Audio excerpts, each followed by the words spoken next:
Jinnah of Pakistan by Stanley Wolpert. Preface. Few individuals significantly alter the course of history. Fewer still modify the map of the world. Hardly anyone can be credited with creating a nation state. Muhammad Ali Jinnah did all three. Hailed as great leader, Quaid-e-Azam of Pakistan and its first Governor General. Jinnah virtually conjured that country into statehood by the force of his indomitable will.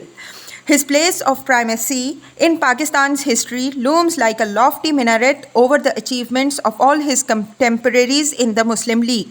Yet, Jinnah began his political career as the leader of India's National Congress and until after World War I remained India's best ambassador of Hindu-Muslim unity. As enigmatic a figure as Mahatma Gandhi, more powerful than Pandit Nehru, Quaid-e-Azam Jinnah was one of the recent history's most charismatic leaders and least known personalities.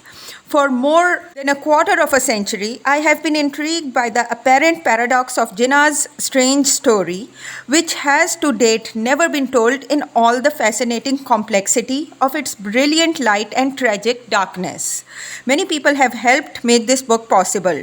To the late Lord Louis Mountbatten, I am indebted for his having so generously given me a morning in the last year of his life to recall personal meetings with and impressions of Jinnah.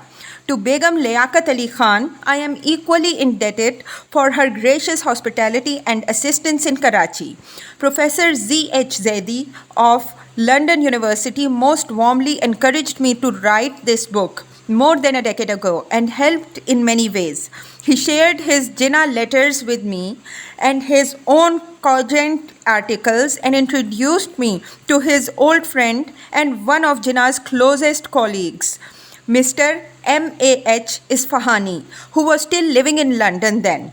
Vice Chancellor Sir Cyril Henry Phillips of London University kindly assisted me during the early stages of my long search for Jinnah. My dear friend, the late Professor B.N. Pandey of London, helped me by inviting me to participate in his Leadership in South Asia seminar in 1974.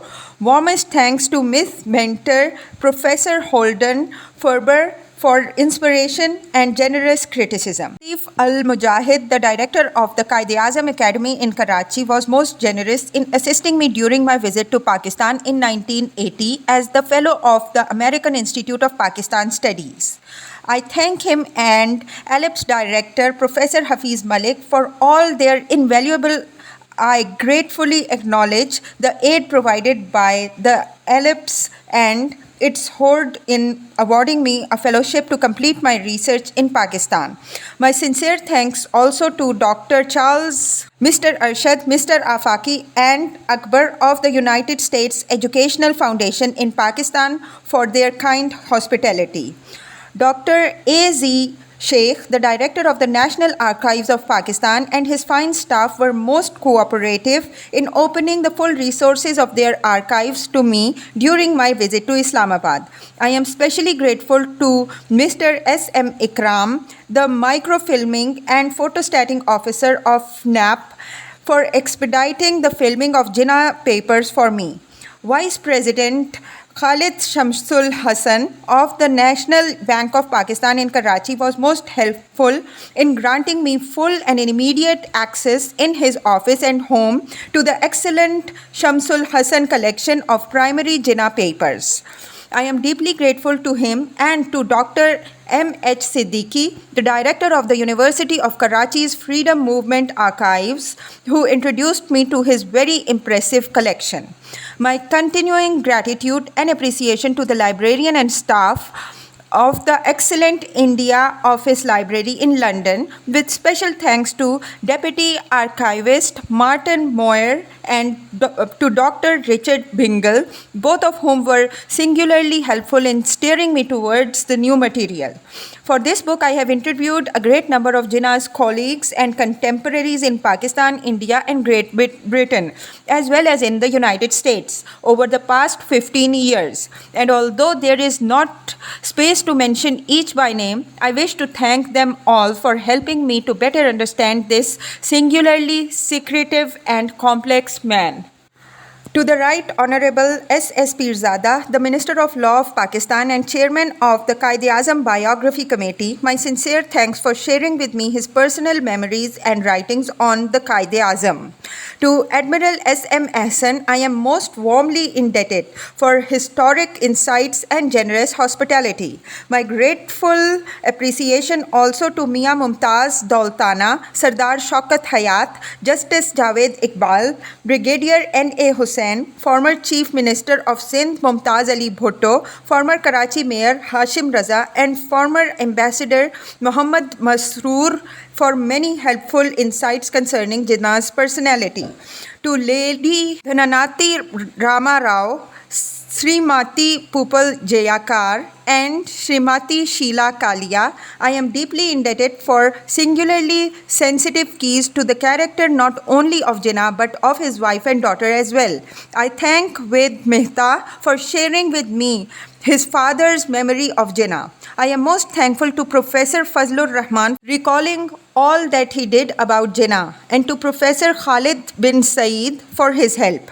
Many colleagues and students at the University of California have helped me stay the course in the long search, and I especially thank Professor Damodar Sardesai, Nikki Keddy, John S. Albright, H. Arthur Steiner, Stephen Hay, Peter Lowenberg, and Ismail Poonawala. For the past decade and a half, my seminar students have posed useful questions about Jinnah, each stimulating deeper investigation into his life and motivations. And for this, I especially thank Ravi Kalia, John Cole, Roger Long, Anand Movalandkar, David Kessler, Sasha Jamal, Nasir Khan, Rajan Samtani, and Professor Salim Ahmed.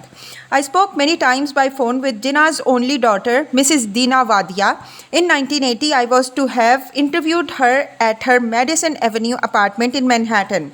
But unfortunately, perhaps because of her acute shyness or illness, the meeting was cancelled at the last moment. One question she asked in a conversation had often echoed in my memory as illustrative of their relationship. Why so much interest in my father's life after all these years? Mrs. Wadia's only son, Nusli, was unavailable to meet with me in Bombay both in 1978 and 1982, but he did write. My grandfather died when I was 4. My memory of him is vague indeed. Nusli's father was equally elusive, writing from Switzerland in 1982 to inform me that, as Mr. Jinnah disapproved of my marriage to his daughter on religious grounds, Wadia was born a Parsi and converted to Christianity.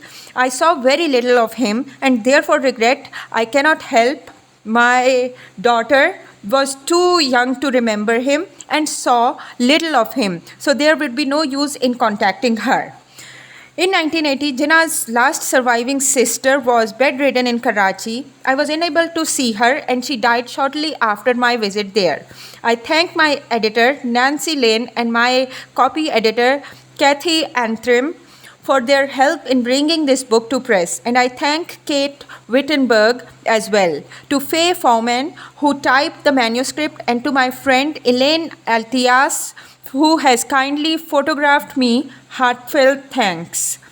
As for my dearest wife, who has nurtured, sustained, and inspired me and my works throughout the past 30 years, I confess that no good thing I have ever done or written would have been possible without her co-authorship. Los Angeles, September 1983. Stanley Wolpert.